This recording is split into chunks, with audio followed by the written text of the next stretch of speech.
রাজবাড়ীর দৌলতদিয়া ফেরিঘাটে নিয়ন্ত্রণ হারিয়ে বাস পদ্মা নদীতে পড়ে যাওয়ার ঘটনায় মৃতের সংখ্যা বেড়ে ২৬ জনে দাঁড়িয়েছে। নিহতদের মধ্যে ১১ জন নারী, ৮ জন শিশু ও ৭ জন পুরুষ রয়েছে বলে জানান অতিরিক্ত পুলিশ সুপার তাপস কুমার পাল।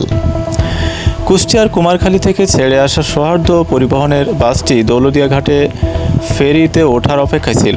বুধবার বিকাল ৫:১৫টার দিকে পল্টন থেকে বাসটি নদীতে পড়ে যায়।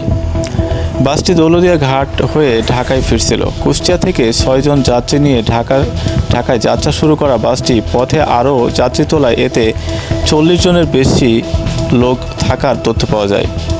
প্রত্যক্ষদর্শীদের বক্তব্য ও ভিডিওতে দেখা যায় ঘাটের ৩ নম্বর পল্টনে ফেরিতে ওঠার অপেক্ষায় ছিল বাসটি। হঠাৎ এটি চলতে শুরু করে। চালক তখন আর নিয়ন্ত্রণে রাখতে পারেনি বাসটি। এটি পল্টন পেরিয়ে পদ্মা নদীতে পড়ে যায় বলে জানা যায়।